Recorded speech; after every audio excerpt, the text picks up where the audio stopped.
लक्ष द्या. या. So very good evening. सगळ्यांचं स्वागत आहे सदैव क्लासेसमध्ये. आपण आता बघणार आहोत की सेकंड लेसन हिस्ट्रीचा, that is India event after 1960. So बघा ना, 1960 नंतर होणाऱ्या घडामोडी, 1960 नंतर काय काय घडामोडी घडल्या भारतामध्ये, त्यांनी एक परिवर्तन आणण्याची सुरुवात केली. ज्यांनी आपल्या भारतामध्ये भले सांस्कृतिकरित्या असो, इकॉनॉमिक म्हणजे आर्थिकदृष्ट्या असो, सामाजिकदृष्ट्या असो किंवा काही म्हणजे प्रत्येक क्षेत्रामध्ये, प्रत्येक दृष्ट्या, भले वैज्ञानिक क्षेत्र का नसावे, तर प्रत्येक that is I am talking about even that is a scientific changes, economical changes, social changes and technological changes, any changes that happens after the 1960. We are talking about that. Okay, so म्हणजे 1960च्या नंतर जे काय घडामोडी घडलेल्या, जे changes घडलेले त्याबद्दल आपण बोलणार आहोत. To see. So India became the independence in 1947. So that we all know that 15th August 1947, that was the day where our India became free, or got the freedom, or India became freedom or independent, the word. So the India accepted the constitutional framework in 1950. So we all know that 26 January 1950 was our what we call that Republic Day. So what does that mean? So sorry, so that was 1951. Sorry, I'm just mixing that. So basically, the we can call this the 1 year before that thing, 1 year before that day, they actually accepted the constitutional framework that made by the Dr. Babasaheb Ambedkar. तर आपला doctor Babasaheb आंबेडकरांनी जो constitutional लिहिला होता, जो संविधान ग्रंथ लिहिला होता, तो आपण 1950ला आपण एक्सेप्ट केलं होतं, राईट. आणि आपण त्यानुसार वाढायचं किंवा त्यानुसार आपण वागायचं, म्हणजे आपला जो राष्ट्र आहे, आपला राष्ट्र कसा असावा त्याला फ्रेम करायचा आपण ट्राय केलं. त्यानुसार आपण फ्रेम करतो आणि अजूनही आपण त्याचनुसार चालवतो. आपला राज्य आताही सुद्धा कॉन्स्टिट्यूशन म्हणजे संविधानामध्ये जसं जसं लिहिलं, संविधानाने जे काय कर्तृत्व लिहिलेलं आहे, जे काय कार्य लिहिलेले आहेत, की एखाद्या राष्ट्रामध्ये, एखाद्या राज्यामध्ये काय काय घडलं पाहिजे, कसं कसं असलं पाहिजे, या प्रत्येक गोष्ट अजूनही आपण आपण त्याला कन्सिडर करूनच चालत आहोत. ओके. सो जसं आपण कॉन्स्टिट्यूशन म्हणजे संविधान आपण एक्सेप्ट केलं, त्याच्यानंतर काय झालं, आपला जो देश आहे हा सार्वभौम, that is sovereign, became sovereign democratic nation. आपला राष्ट्र बनला, त्याच्यात आपण म्हटलेलं होतं की सार्वभौम लोकशाही राष्ट्र आपलं बनलं होतं, की त्याच्यात सर्वांच्या सर्वांच्या म्हणजे सर्व लोकांच्या मताला काही ना काही किंमत आहे. ओके, म्हणजे असं नाही की आपण नेते नाही, आपण कॉमन मॅन आहे, तर आपल्याला काहीच व्हॅल्यू नाही, आपल्याला काही अशा प्रकारे काही नाही. आपल्याला सुद्धा लोकशाही मीन्स व्हॉट, की आपल्याला सुद्धा काहीतरी अधिकार आहे, आपल्याला सुद्धा काहीतरी हक्क आहे आणि आपल्याला सुद्धा महत्व आहे. सो अशा प्रकारचं राष्ट्र आपलं भारत राष्ट्र बनला, राईट. सो पुढे आपण बघूया, भारतीय सामाजिक बहुजिनस असून या समाजात विविध भाषा, धर्म, वंश आणि जातीचे लोक एकत्र राहतात. So we all know that India is the like big huge country of having the different castes people, the different religious people, different we can call that like languages people. We have the multi languages, we have the multi religions, we have multi castes. म्हणजे आपल्या भारतामध्ये विविध जाती, विविध धर्म, विविध भाषा आहेत, अशा प्रकारचे लोक एकत्र राहतात आणि आपला भारत देश हा बनवतात, राईट. सो त्यांच्यापैकी म्हणजे आपली बेसिकली ओळखच ती आहे की आपल्या देशामध्ये खूप भाषा, खूप धर्माचे लोक राहतात. सो हेच आपल्या बेसिकली भारताची ओळख आहे, राईट. सो अशा प्रकारे आपल्या भारताची ओळख आहे. आता पुढे बघूया की स्वातंत्र्य प्राप्तीनंतर सुरुवातीच्या काळात भारतातील आर्थिक, राजकीय व सामाजिक विकासाचा प्रश्नही सोडवायचे होते. नियोजन नियोजन आयोजनाची निर्मिती आणि औद्योगिकरणावर भर हा आर्थिक विकास साध्य करण्याचा व देशाच्या दारिद्र्यातून दरम्यान दूर करण्याचा एक मार्ग म्हणून स्वीकारण्यात आला होता. निवडणुकीच्या यशस्वी योजना आणि लोकशाही परंपरेवरील लोकशाही परंपरावरील विश्वासमती असलेल्या राजकीय स्थेय प्राप्त करून शक्य झाले. याबाबत दुर्बल समाज घटकांसाठी कार्यक्रमाचा व आणि धोरणाचा समावेश असलेल्या अनेक सामाजिक सुधारणा प्रत्यक्षात आणण्याचा प्रयत्न झाला. So what actually became, so what happened after 1960. 1960 नंतर बेसिकली झालं काय, लक्ष द्या नयन. सो बेसिकली झालं काय, ड्युरिंग द म्हणजे ह्या इनिशियल पिरियडला जसं आपला देश स्वतंत्र झाला, त्या देश स्वतंत्र झाल्यानंतर आपल्याला सगळ्या माहिती, आपली कंडिशन एवढी चांगली नव्हती. राईट. आपली कंडिशन चांगली कशी नव्हती? We we was not in a good condition. कारण आपल्याला आपलं शोषण झालेलं. आपले शेतकरीपासून ते आपला राज्यकर्ता म्हणजे राज्य करणारे राजा लोक, हे सगळे जण शोषले गेले होते. या सगळ्या वर्गांचं शोषण झालं होतं इंग्रजांकडून. बरोबर.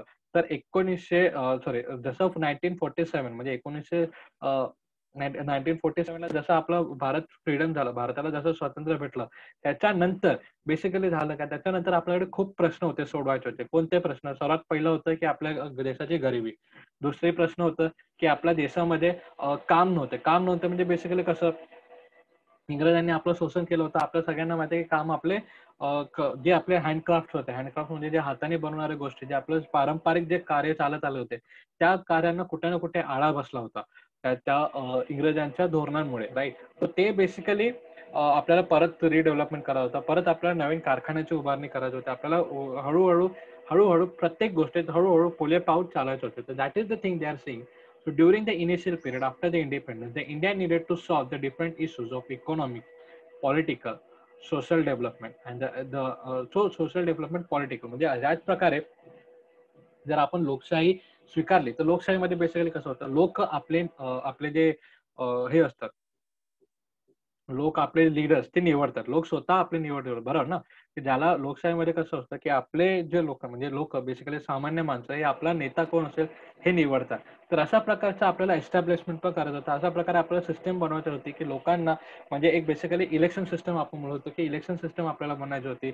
आपल्याला इकॉनॉमिकल सिस्टम अशा प्रकारे म्हणजे अर्थव्यवस्था सुधारली पाहिजे. यासाठी आपल्याला बऱ्यापैकी एक सिस्टम बनवायची होती. प्लस आपल्याला सोशल डेव्हलपमेंट म्हणजे समाज कल्याण करण्यासाठी सुद्धा आपल्याला सिस्टम बनवायची होती. तर प्रत्येक गोष्टीचं सिस्टम आपल्याला बऱ्यापैकी, की कशाप्रकारे आपल्या देशात ते कार्यरत करतील. कारण बघा प्रत्येक गोष्टी प्रत्येक ठिकाणी एकच फॉर्म्युला चालणार नाही. तर प्रत्येक ठिकाणी वेगवेगळ्या गोष्टी, वेगवेगळ्या घटकांसाठी वेगवेगळ्या गोष्टी कराव्या लागतात. So that is the thing. So अशा प्रकारचे एक आपल्याकडे एक सर्वात मोठा हे होतं, काय म्हणू शकतो आपण त्याला एक टास्क होता आपल्याला करायचं होतं. हे सर्वात मोठं कार्य होतं आपल्याला करायचं होतं. The establishment of the planning commission. मग त्याच्यानंतर काय झालं? The establishment of planning commission are impaired on the industrialisation was main to achieve the economical development and to eliminate the poverty in India. So त्याच्यानंतर काय झालं? एक commission बसवण्यात आले. त्या कमिशनचं नाव काय होतं? Planning commission and umpiring on तो प्लॅनिंग कमिशन अशा प्रकारे बनवण्यात आली, की ज्याला आपण म्हणतो, की टास्क फोर्स. जसं बघा आता आपण कोरोनाच्या कॉन्टेक्स्टमध्ये म्हणजे कोरोनाच्या आता काळामध्ये आपण ऐकलंच असेल, की टास्क फोर्स वापरण्यात आली, प्लॅनिंग कमिशन बसवण्यात आली, की कशाप्रकारे लोकांच्या आपण सुधारणा करू, कशाप्रकारे लोकांना कोरोनापासून वाचवू. तशा प्रकारचे जे बेसिकली कमिशन बनवतात, अशा प्रकारचे जे घटक बनवतात, त्याला आपण बेसिकली प्लॅनिंग कमिशन म्हणतो, की जे लोकं कार्य कसं घडलं पाहिजे हे सांगतात.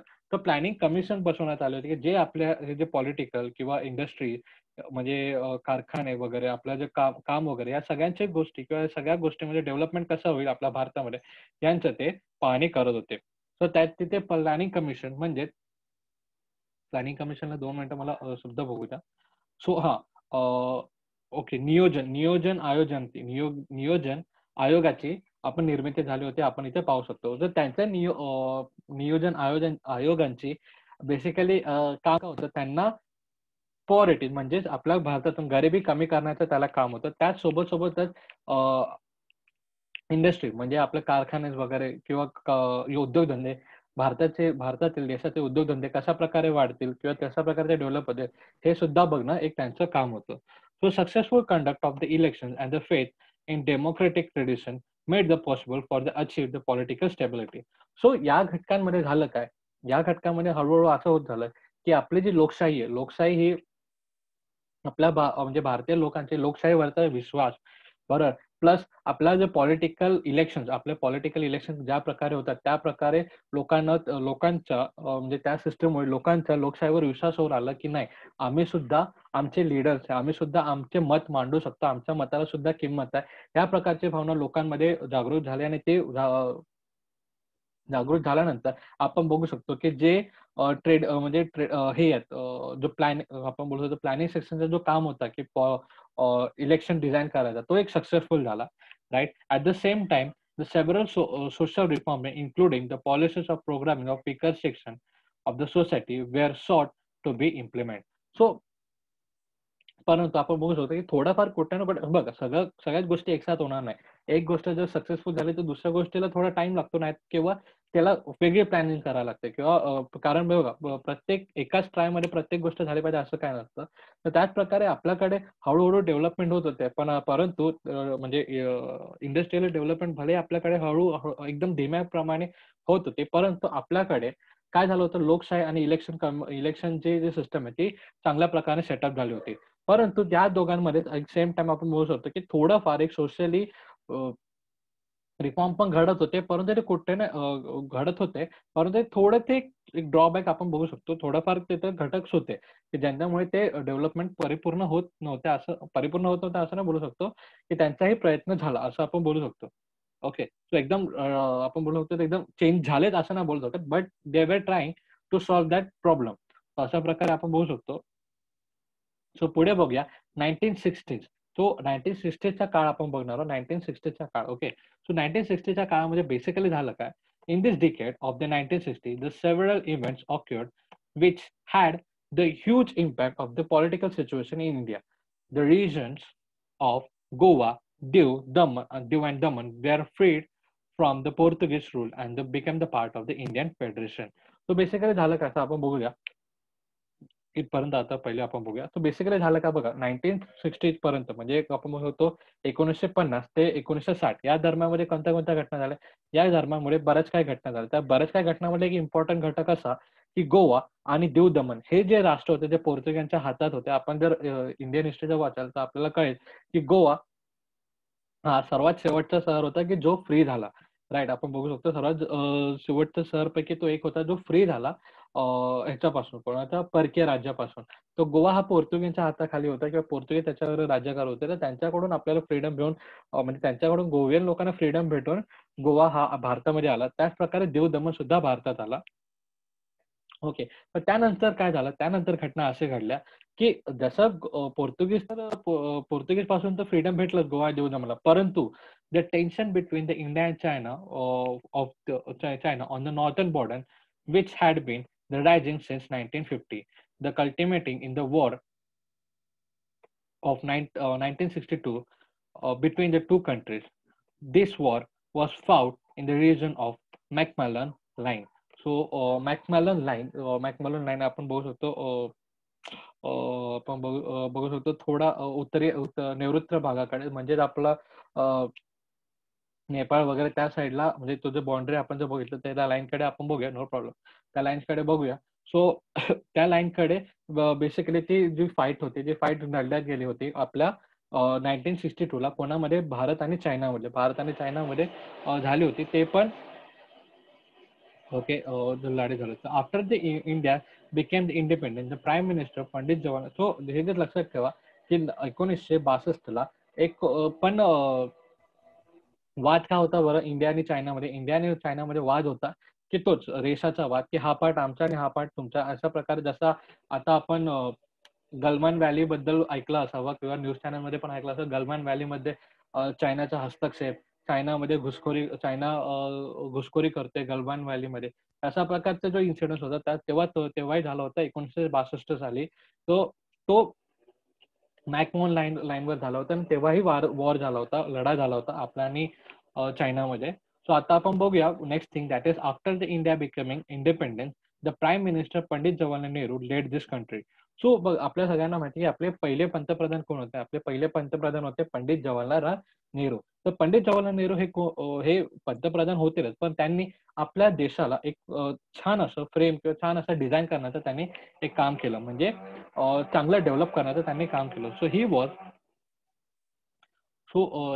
He was the architecture of the India's foreign policy. So foreign policy म्हणजे कसं? फॉरेन पॉलिसी म्हणजे आर्किटेक्चर कसं? म्हणजे ते बघ आपल्याला सगळ्यांना माहिती आहे की he was a well educated person and he knows the thing की how to do the deal with other countries.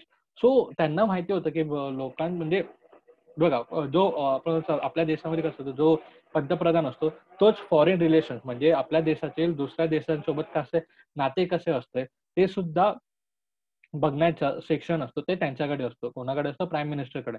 तर आपले जे म्हणजे पंडित जवाहरलाल नेहरू जे प्राईम मिनिस्टर हे बऱ्यापैकी होते आणि चांगले होते की त्यांनी छान असं फॉरेन पॉलिसीचं त्यांनी आर्किटेक्चर केले. त्यांनी फॉरेन पॉलिसी म्हणजे भारत कशा कशा कॉन्टेक्स्टमध्ये कशा प्रकारे आणि कुठपर्यंत फॉरेन म्हणजे दुसऱ्या कंट्री सोबत रिलेशनशिप ठेवू शकतो त्या संबंधित त्यांनी एक डिझाईन केलं असावं किंवा त्यानुसार डिझाईन केलेलं आहे. आपण असं बघू शकतो. So his contributions to the social and the economical development of India is the significant. So Pandit Jawaharlal Nehru the passes in 1964. The thing so what was the thing so thing was की त्यांनी फक्त फॉरेन पॉलिसीज तर develop नाही केलं म्हणजे foreign policies तर develop नाही केलं तर त्यांनी त्यासोबतच एक चांगलं सोशल इकॉनॉमिकली डेव्हलप करण्यासाठी भारताला डेव्हलप करण्यासाठी त्यांनी एक खूप छान असे प्रयत्न केले. त्यांचं कॉन्ट्रीब्युशन पण चांगलं आहे. ओके. परंतु ते पास झाले. त्यांचा मृत्यू झाला 1964 मध्ये. राईट. सो त्याच्यानंतर एक चांगलं काम करणारे जर आपण पंतप्रधान बघू तर ते बनले होते Lal Bahadur Shastri. So Lal Bahadur Shastri succeeded him and became the next prime minister of the India.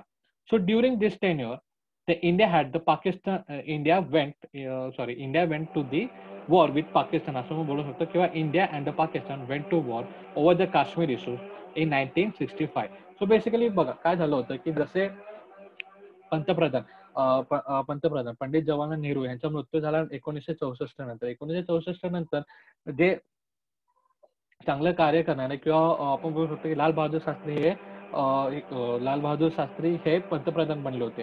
तर त्यांच्या काळामध्ये ते जेव्हा पंतप्रधान बनले त्याच काळामध्ये 1965 ला आपला आणि पाकिस्तान यांचा युद्ध झालं होतं. ते पाकिस्तान काश्मीरच्या इश्यूवरून. तर त्यावेळेस सोल्वेट रशिया, तो Soviet Russia means what? Soviet Russia tried to meditate between the two countries, and Lal Bahadur Shastri gave the slogan that is Jai Jawan Jai Kisan, with which he highlighted the importance of Indian soldiers and the Indian farmers. The Lal Bahadur Shastri breathed his last at Tashkent in 1966. So basically झालं काय? Basically thing असं झालं की जसं आपण बघितलं की 1965 ला भारत आणि पाकिस्तान यांच्यामध्ये युद्ध झालं. भारत आणि पाकिस्तानमध्ये युद्ध झालं त्यावेळेस सोल्वेट रशिया म्हणजे रशियन कंट्रीचा जो पहिला आपण बोलतो 1999 का 1996 मला एक्झॅक्ट इयर आठवत नाही पण त्याच्या आधी सोल्वेट रशिया आपण असं म्हणतो. सोल्वेट रशिया दॅट वॉज ती रशिया आणि सम कंट्रीज होते युरोपियन कंट्रीज आणि सम कंट्रीज ते एकत्र म्हणून त्यांनी एक युनियन बनवला होता that is called the Soviet Russia असं त्यांचं नाव होतं. तर सोल्वेट रशियाबद्दल तुम्ही इन्फॉर्मेशन एक जाणून घेऊ शकता. इंटरनेट थ्रू पण आपण जाणून घेऊ शकता की त्याच्यामध्ये किती किती कंट्रीज इन्व्हॉल्व्ह होते आणि कशा प्रकारे what is the thing basically Soviet Russia. तो सोल्वेट रशिया नंतर 1969 तोच मला इयर आठवत 1999 का 1969 त्यानंतर ते बेसिकली वेगवेगळे कंट्रीज बनले. तर त्याच्यात एक पार्ट म्हणजे रशिया तो आपण ते बघू शकता तो नावावरून कळेल.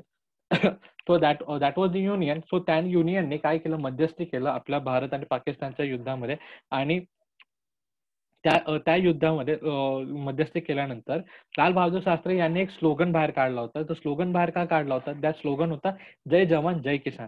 जय जवान जय किसान यांचा अर्थ काय? त्यांना फक्त सांगायचं होतं म्हणजे त्यांना या स्लोगनद्वारे त्यांना हे सांगायचं होतं की आपल्या भारतामध्ये जेवढे इम्पॉर्टंट फार्मर्स आहेत जेवढे इम्पॉर्टंट आपले शेतकरी आहेत तेवढेच इम्पॉर्टंट आपले सैनिक सुद्धा आहे. तो सैनिक आणि फार्मर या दोघांचा जो इम्पॉर्टन्स आहे तो हायलाइटेड करण्यासाठी लोकांना कळण्यासाठी त्यांनी जय जवान जय किसान हा एक नारा त्यांनी दिला होता. जसं नारा त्यांनी दिला होता आणि आपण बोलू शकतो की त्यांनी एक लास्ट ब्रेथ घेतला होता ताशकेंट 1966 ला. So this was the thing. So just hold on. बघा लास्ट ब्रेथ त्यांनी घेतला होता दॅट मीन्स त्यांचं निधन झालं होतं 1966 ला. सो त्यांच्यानंतर कोण आलं होतं? त्यांच्यानंतर गादीवर आलं होतं म्हणजे प्राईम मिनिस्टर या गादीवर आले होते. त्यांची जागा प्राईम मिनिस्टर ही पदवी आय मीन प्राईम मिनिस्टर म्हणून कोण निवडून आले होते? ते इंदिरा गांधी. सो इंदिरा गांधी हे स्पेशल आणि एक इंदिरा गांधी एक असं नाव आहे की जे भारतात होणारा म्हणजे भारताच्या इतिहास मॉडर्न हिस्ट्रीमध्ये त्यांचं एक खूप मोठं योगदान आहे आणि ते एक आपण बोलू शकतो त्यांची एक ओळख हे एक वेगळीच ओळख आहे. म्हणजे ते कशी ओळख आहे त्यांचे बघूया की त्यांची डिसिजन मेकिंग एबिलिटी हे ऍडमायरेबल होती. So that what is that mean basically आपण बघूया. So Indira Gandhi became the prime minister of India in 1966. So her decision making ability was admirable. Her decision regarding the nationalism of bank, cancelling the pension of prince, had far reaches the effect. So बघा basically झालं काय ते आल्या आल्या त्यांनी काय काम केलं की त्यांनी जे बँक्स होते जे नॉर्मली बँक चालू होते त्यांना सरकारी बँक केले म्हणजे नॅशनलायझेशन केलं की जे फक्त एका ठिकाणी असणाऱ्या बँकी म्हणजे एखाद्या प्रदेशात काम करणाऱ्या बँकेपेक्षा तुम्ही नॅशनलाइज होऊन तुम्ही संपूर्ण भारतभर तुम्ही काम करू शकता अशा प्रकारचे त्यांनी रिफॉर्मेशन केले म्हणजे बदल केले. प्लस त्यासोबत सोबत त्यांनी काय केलं त्यांनी जे पेन्शन प्रिन्स म्हणजे जे आपण बघू शकतो नवाब लोक आपलं नवाब बोललं तर आपल्याला एक नाव आठवलंच असेल की त्या नवाबबद्दल त्यांना जे पेन्शन वगैरे भेटायचे त्यांचं ते पेन्शन त्यांनी बंद केले होते बेसिकली. नंतर आपण बघूया during her tenure the Pakistan oppressively policies in East Pakistan and resultant a big movement there. So basically what is East Pakistan? So what is आपण बघूया तर during his tenure the Pakistan oppressively policies in East Pakistan. So basically what is East Pakistan जेव्हा पण आपला आपण बघूया जेव्हा 1947ला जेव्हा 15 ऑगस्टला आपलं भारत स्वातंत्र्य झाला होता तर पाकिस्तानचा आपल्या सगळ्यांना माहिती आहे की 14 ऑगस्ट हा स्वातंत्र्य दिवस पाकिस्तानचा आहे राईट. सो त्यांनी बेसिकली काय केलं होतं एक पाकिस्तान होता आणि एक ईस्ट पाकिस्तान म्हणजेच काय आजचा बंगाल जो बांगलादेश सॉरी बंगाल नाही दॅट इज बांगलादेश. तर बांगलादेश जो कंट्री होता बांगलादेश जो देश आहे बांगलादेश जो कंट्री तो बेसिकली पाकिस्तानच्या ह्याच्या अंडर होता आपण असं बोलू शकतो. आणि त्याला पहिलं नाव होतं ईस्ट पाकिस्तान पूर्व पाकिस्तान म्हणून. तर त्यांच्यावरती पाकिस्तान लोक काय करत होते पाकिस्तानचे जे गव्हर्नमेंट होते ते त्यांचे आपले पॉलिसी त्यांच्यावरती थोपायची कोशिश करत होते. That they are saying during her tenure the Pakistan oppressive the policies in East Pakistan and resulted in the big movement of there. So त्या ठिकाणी त्यातल्या लोकांनी काय केलं तिथल्या लोकांनी पाकिस्तानच्या गव्हर्नमेंट खिलाफ एक आवाज उठवला होता. तर अशा प्रकारच्या घटना घडल्या होत्या आणि त्यावेळेस त्यांना हेल्प करणारा म्हणजे बांगलादेशी लोकांना म्हणजे ईस्ट पाकिस्तानच्या लोकांना हेल्प करणारा देश बनला होता आपला भारत देश. सो बघा so this movement was led by the Sheikh Mujib Rahman and his organisation and Mukti Bahini. And this crisis in East India Pakistan affected the India as well because the millions of refugees came to India. So त्या गोष्टीमुळे झालं काय होतं की भारतात खूप असे refugees होते. रेफ्युजीज म्हणजे काय जे दुसऱ्या कंट्रीज असतात परंतु ते आपल्याकडे आलेले असतात राईट. सो रेफ्युजीज बेसिकली असे लोक असतात की जे आपण बोलू शकतो की मीन्स बेसिकली आपण बोलू शकतो की ते दुसऱ्या देशातून आपण जास्त बोलू शकतो दुसऱ्या ठिकाणी आलेले आपण आहोत. तर अशा प्रकारचे लोकांना रेफ्युजीज असे म्हणतात. सो एक आपल्याला सगळ्यांना माहिती आहे क्रायसिस झाला होता वॉर झाला होता आणि ते वॉर पुढे घडलून ते वॉर झाल्यानंतर आपल्या देशाचं नाव बांगलादेश म्हणून घडला होता. तर आता तो वॉर कसा झाला होता ते आपण बघूया. सो द 1970 आपण आता हा जो पार्ट बघितला आतापर्यंत घडणाऱ्या घटना हे कोणत्या कोणत्या घटना झाल्या होत्या 1960 ते 1970च्या दरम्यान. आता 1970च्या पुढे काय काय घडलं होतं ते आपण बघूया. सो 1971च्या नंतर the 1971 war between India and Pakistan led the creation of the independent of country called Bangladesh. जसं मी तुम्हाला बघितलं होतं की नंतर भारत देशाने ईस्ट पाकिस्तानच्या लोकांना हेल्प करून त्यांना स्वातंत्र्य मिळवून दिलं. That was the fight of 1971. 1971 नंतर जो बांगलादेश हा संपूर्ण स्वतंत्र झाला. And the role of prime minister Indira Gandhi was of Indira Gandhi strong relationship was prominented in this issue. तर या इशूमध्ये बेसिकली घडलं काय होतं ही जी घटना होती किंवा हा जो वॉर झाला या वॉरमध्ये आपल्या इंदिरा गांधी यांचे एक स्ट्रॉंग लिडरशिप की ते कशा प्रकारे एक चांगले लीडर आहे कसे चांगले आपण बोलू शकतो प्राईम मिनिस्टर हे त्यांनी सिद्ध करून दाखवलं होतं की त्या लढ्यामध्ये विजय मिळवून. So as a part of the Indian policies to use the atomic energy as a part of Indian policy to use atomic energy for peaceful purpose, the India successfully carried out the underground test of atomic devices at Pokhran in Rajasthan in 1974.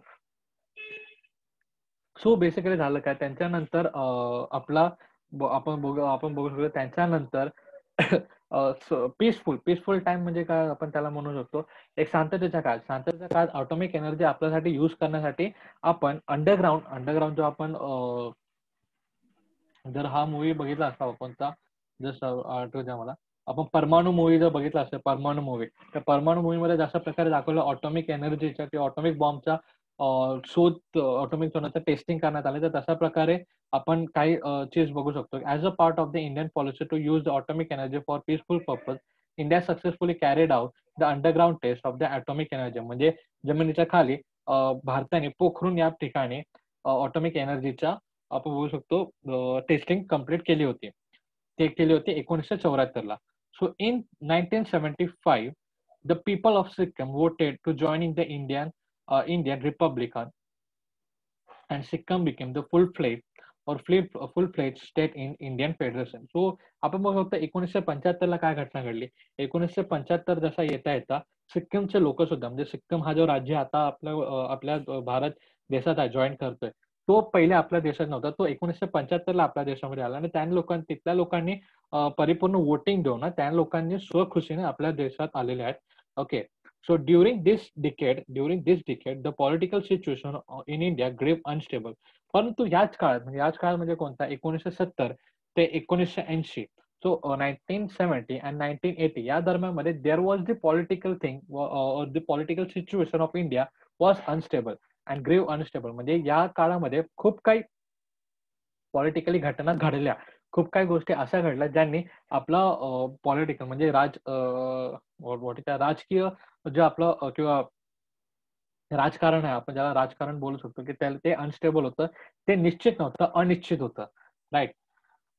So the Allahabad High Court gave the verdict in 1974 that Indira Gandhi, the then Prime Minister, had misused the government machineries during the election campaign. It led the national-wide strike and the protest. So during this period, so बघा आपण इथपर्यंत बघूया. So during this period, the situation became the more complicated, and due to this movement, due to the movement led by Jai Prakash Narayan, and the situation of law and order of the country worsened, and the government declared the state of national emergency on the basis of constitutional provision relating to the emergency. So basically झालं काय बघा, जसं आपण बघू शकतो की 1975 ला 1975 सिक्कीम राज्य आपल्यामध्ये आलं. परंतु एक घटना अशी घडली त्याच्यात आधी या डिकेड्स म्हणजे काय 10 वर्ष, याला दशक म्हणजे डिकेड्स. ओके. या दशकामध्ये झालं काय, या दशकामध्ये बेसिकली असं झालं की इंदिरा गांधी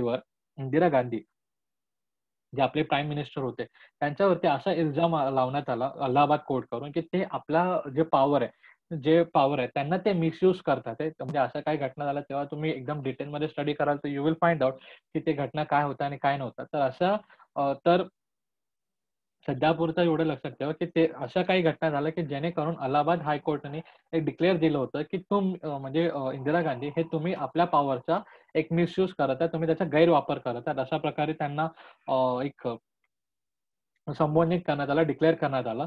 आणि त्या डिक्लेअरनुसार ते जसं संबोधित केल्यानंतर संपूर्ण भारतामध्ये खूप प्रोटेस्ट म्हणजे खूप दंगली वगैरे घडायला लागला. खूप ठिकाणी वेगवेगळ्या ठिकाणी उपोषण वगैरे व्हायला, आमरण उपोषण अशा प्रकारचे काही गोष्टी घडत आल्या. सगळीकडे स्ट्राईक, दिंडी यात्रा वगैरे अशा प्रकारे काही गोष्टी आपण बोलत होतो. ते खूप काही दंगे फसाद झाले. तर ते दंगे फसाद एवढे वाढले होते की आपलं म्हणजे एवढे वाढले होते आणि त्यांचे म्हणजे आपण बोलू during this period the situation became the more complicated due to the movement led by Jayaprakash Narayan. तर जयप्रकाश नारायण हे नाव तुम्ही जर बघाल तर जयप्रकाश नारायण हे फ्रीडम फायटर होते. राईट. हे फ्रीडम फायटर होते. यांनी भारताचं स्वातंत्र्य देण्यामध्ये त्यांचा एक मोठा हात आहे. राईट. परंतु स्वातंत्र्य झाल्यानंतर त्यांनी पॉलिटिकली कोणतीही एक आपण बघू शकतो कोणतीही एक बोला एक मिनिस्ट्री किंवा कोणतेही एक स्थान मिळवलं नाही. त्यांनी ते एक नॉर्मल झाले. परंतु त्या पिरियडमध्ये त्यांनी लीड केलं आणि त्यांनी एक मूव्हमेंट क्रिएट केली होती. मूव्हमेंट म्हणजे काय, त्यांनी एक आपण बघू शकतो, just let me know the word exactly. So तर त्यांनी बेसिकली जयप्रकाश नारायण तो अलाहाबाद उच्च त्यांनी देशाला संपव त्या विरोधात देशावर जसं मी तुम्हाला बोललो जशा प्रकारे त्यांच्यावरती एक आरोप टाकणार इंदिरा गांधी जशा प्रकारे आरोप दिला त्याच्यानंतर त्याच्यानंतर की पुऱ्या देशामध्ये एक संप आणि निषेध म्हणजे ते आपण दंगे वगैरे हे चालू झाले होते. आणि त्यावेळेस जयप्रकाश नारायण यांच्या नेतृत्वाखाली आंदोलन, राईट, त्या मुवमेंट्सला आपण म्हणतो आंदोलन, ते आंदोलन त्यांच्या नेतृत्वाखाली चालू होते. तर त्याच्यामुळे ते नेतृत्व झाल्यामुळे ते एवढं प्रखर होतं किंवा ते एवढं आपण बघू शकतो की एक डिस्टर्बिंग तो पिरियड होता. एवढा तो लोकांच्या जनजीवनावरती इफेक्ट करणारा तो मुवमेंट झाला होता. असा तो प्रकार बनला होता की त्यामुळे देशातील कायदा व सुव्यवस्थेची परिस्थिती बिघडली होती आणि शासनाला संविधानातील आणीबाणीविषयक तरतुदीच्या आधारे राष्ट्रीय आणीबाणी घोषित करावी लागली किंवा घोषित त्यांनी केलं. तर बेसिकली त्यावेळेस सिच्युएशन अशी एवढी एवढी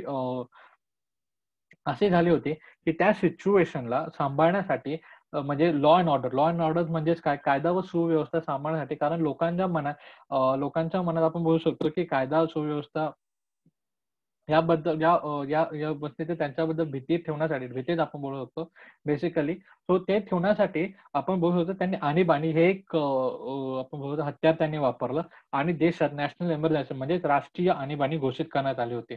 तर राष्ट्रीय आणीबाणी घोषित करण्यात होते. तर आणीबाणीच्या काळात भारतातील नागरिकांचे मूलभूत हक्क स्थगित करण्यात आले. तर बेसिकली आणीबाणीच्या काळामध्ये बेसिकली भलेही तेव्हाची आणीबाणी असो का आताची आणीबाणी एमर्जन्सी मीन्स एमर्जन्सी मुव्हमेंटला काय होतं जे आपले फंडामेंटल राईट असतात तर right to walk right to we can say roamer म्हणजे आपला फिरण्याचं स्वातंत्र्य आपला कुठेही बोलायचं स्वातंत्र्य आपण जे आपले फंडामेंटल राईट्स आहेत त्यांच्यावर थोडासा दबाव येतो त्यांना स्थगित करण्यात येतो आणि आणीबाणीमुळे भारतातील प्रशासन व्यवस्थेत ला शिस्त आली परंतु त्याचबरोबर मानवी हक्काचा संकोच झाला. तर बेसिकली आणीबाणी किंवा एमर्जन्सी कशाला घेतात की लॉ अँड ऑर्डर व्यवस्थित चालावं. व्यवस्थित चालावं म्हणजे बेसिकली लॉ अँड ऑर्डर म्हणजे कायदा व सुव्यवस्था व्यवस्थित काम करावं. लोकांमध्ये एक डिसिप्लिन यावं यासाठी आपण बोलत होतो. लोकांमध्ये एक डिसिप्लिन यावं यासाठी एमर्जन्सी म्हणजेच आणीबाणी हे घोषित करण्यात आले. पण अशा प्रकारे घोषित करण्यात येते. तर तेच सिच्युएशन तिथे झाली होती, की लोकं दंगा करू नये, लोकं एकत्र येऊ नये. किंवा तसा त्या प्रकारे एक छोटंसं म्हणजे कुठे एक गोंधळ होऊ नये यासाठी ते आपण बोलू शकतो एमर्जन्सी किंवा आणीबाणी अ, लागू करण्यात आली होती. सो राष्ट्रीय आणीबाणीचा काळ हा म्हणजे इंदिरा गांधीचा बोलत होतो आपण. तो इंदिरा गांधीच्या काळात तो 1975 ते 1977 पर्यंत राहिला. त्यानंतर सार्वत्रिक निवडणुका घेण्यात आला. सो आणीबाणी ही जी एमर्जन्सी आपण म्हणतो, emergency was last long for the 2 to 3 years.